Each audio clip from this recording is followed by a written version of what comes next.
Kesadaran untuk hal ini harus timbul dari adik ibu sendiri, sebab ia yang menjalankan relasi ini.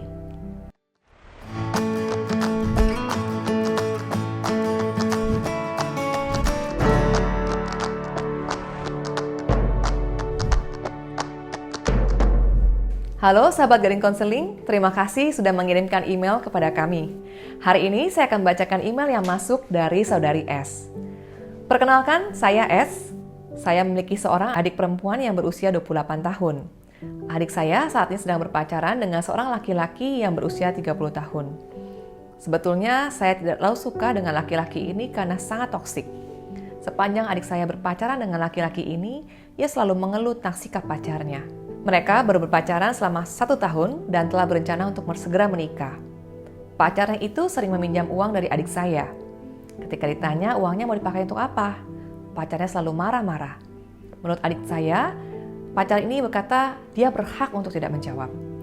Adik saya tidak perlu tahu dan tidak usah ikut campur. Intinya, ia janji pasti akan mengganti uangnya tersebut. Yang saya tidak suka ketika ia marah-marah, ia seringkali menghina adik saya dengan kata-kata yang kasar, banyak alasan dan menunda-nunda untuk membayar. Terus terang saya melihat relasi ini sangat sulit apabila mereka nanti melanjutkan ke jenjang pernikahan. Karena laki-laki ini kurang bertanggung jawab dalam mengelola uangnya dan seringkali bergonta-ganti pekerjaan. Saya sebenarnya tidak ingin ikut campur dalam kehidupan adik saya. Kalau boleh jujur, saya ingin adik saya putus dari laki-laki ini. Sebagai kakak, saya tidak bisa hanya diam saja. Saya sangat khawatir dan bingung. Sebaiknya apa yang harus saya lakukan ya? Hai Ibu S, sebagai seorang kakak sangat wajar apabila ibu merasa khawatir dan bingung dengan kondisi yang dialami oleh adik ibu dengan pacarnya. Sebagai kakak, kita mencoba untuk memberikan dukungan yang terbaik kepada adik dan saya mengapresiasi kepedulian ibu terhadap adik ibu ini. Topik uang bagi sebagian orang menjadi hal yang sangat sensitif untuk dibahas dalam sebuah relasi. Apalagi hal pinjam-meminjam uang. Adik ibu mungkin memiliki berbagai pertimbangan ketika ia meminjamkan uang kepada pacarnya. Mungkin ia juga merasa kasihan, tidak tega, ingin mencoba mensupport pacarnya ini, sehingga ia terus meminjamkan uangnya.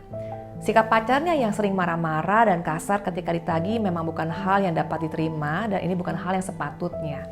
Sebagai kakak, ibu dapat melihat secara objektif hal-hal yang dialami oleh adik bersama pacarnya. Sehingga ibu dapat menilai perilaku pacar adik sebagai perilaku yang toksik. Namun, kesadaran untuk hal ini harus timbul dari adik ibu sendiri, sebab ia yang menjalankan relasi ini. Terkadang, seorang sulit untuk menilai secara objektif karena ia berada dalam sebuah relasi yang toksik tersebut. Sehingga ada rasa sayang, cinta, takut putus, takut ditinggalkan yang membuat ia semakin subjektif dalam menilai. Sebagai seorang kakak wajar jika kita merasa khawatir dan bingung dan akan mencoba cari cara untuk menolong adik kita ini. Kita merasa khawatir karena masa depan relasi ini akan seperti apa, apalagi ketika mereka memutuskan akan segera menikah. Ibu mungkin telah berupaya untuk memberikan pendapat kepada adik untuk mempertimbangkan ulang relasi ini. Mungkin akan sulit bagi ibu untuk meyakinkan dia apabila adik merasa relasi ini tidak apa-apa, tidak masalah buat dia, dan dia tetap menjalankan rencananya segera menikah. Apabila memungkinkan, ibu bisa memberikan usul kepada adik ibu dan pacarnya untuk melakukan sesi premarital counseling sebagai persiapan mereka sebelum memasuki jenjang pernikahan. Sahabat Gading Konseling, terima kasih sudah menyaksikan video ini. Semoga video ini bermanfaat ya. Jangan lupa di like, di share, dan di komen ya. Follow juga IG dan YouTube Gading Konseling. Nantikan update-update terbaru dari video kami yang lainnya. See you, bye-bye.